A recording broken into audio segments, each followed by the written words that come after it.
And that man joining us right now, Trevor Lawerence, with us on behalf of PNG Battle of the Paddles. Thanks for spending time with us on Super Bowl Live, Trev. Obviously, we didn't like the way that things ended towards the end of the season. Now that we got some time to reflect on what happened and how it went through, what's your view on how the season ended and how are you moving forward? Yeah, obviously disappointed. I think everybody felt that way in our organization, fans, city, all that.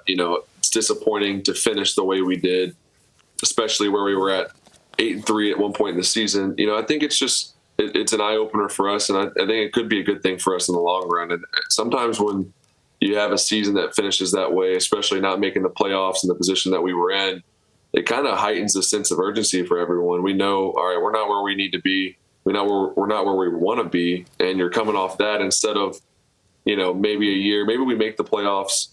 We found a way to make the playoffs this year, and we don't learn the lessons we do because we think we're a little bit better than maybe we are. So I think it could heighten the sense of urgency. It could, put a little pressure on us in a good way, and we need that. And, obviously we got to get better this offseason. I think we got a good core group of guys, and I trust the people we have in place. And we just got to find ways to individually improve as a team and find a way to handle adversity a little bit better. I thought the ups and downs of the season we didn't handle as good as we did the year before. So just find a way to finish. You got to play your best ball at the end of the year. And we played our best ball kind of beginning, middle of the year instead of the end. And that was obviously not what you want when you want to make a run and a push in the playoffs.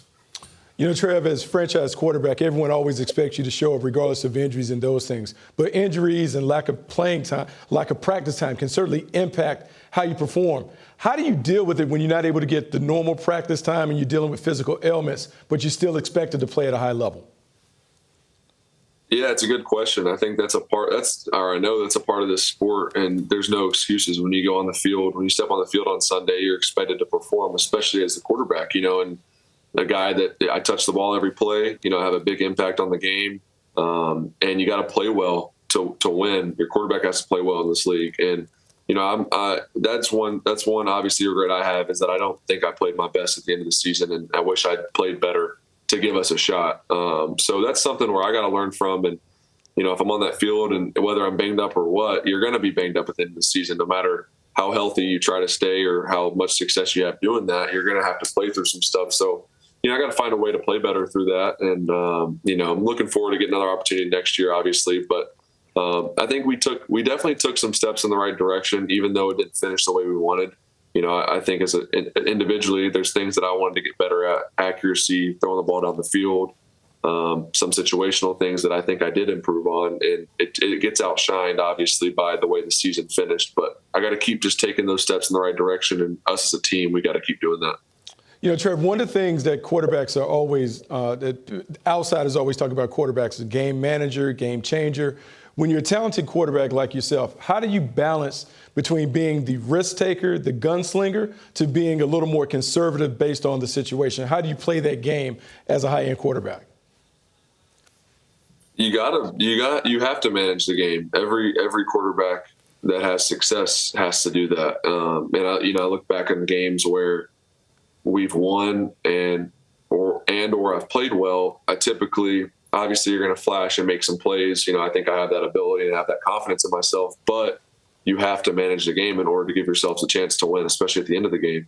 So I hear that debate all the time, and I think it's kind of crazy because the best quarterbacks that have played or that currently play, they know how to manage the game and they know how to manage situations. And that's something that I think I have gotten better at every year. I know I have, but I need to continue getting better in order to continue to win more and put ourselves in position to win a Super Bowl. I mean, that's the goal. That's why we play.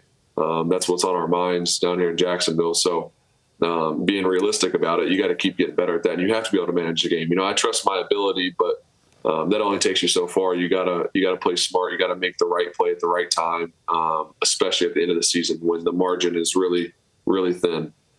Trevor, last month, Trent Baalke said he hasn't ruled out a contract extension for you. How do you approach that situation? Does it make glances in the hallway? How do you start the conversation? How do you handle that where now that you're eligible to get this contract extension? No, I think we have a little bit better communication than glances in the hallway.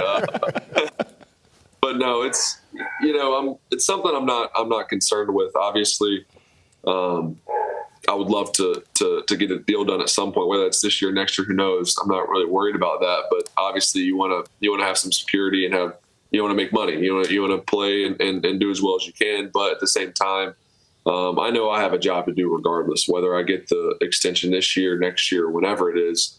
I have the same job to do. It's not going to change. I got to prepare myself to be the best player I can be next season and take us as far as we can go. So I know that that's my job and that's not going to change. So I just leave that up to my team and our front office and Trent and everybody to kind of talk about that and figure out what's the best step moving forward for the team first, obviously, and then myself as well. You gotta look out for yourself too. But I understand that there's a lot that goes into it. It's not just about me and my situation. We want to put our team in a good spot to have success moving forward. So a lot that goes into it that I'm not even going to think about because it's not. I got to play football. I got a job to do, and that's not my job.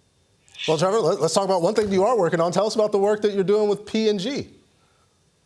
Yeah, so PNG Battle of the Paddles. Actually, the second year, I played in it last year. It's a ping pong tournament that they do Super Bowl week. We did it in Phoenix last year. It's in Vegas this year, obviously.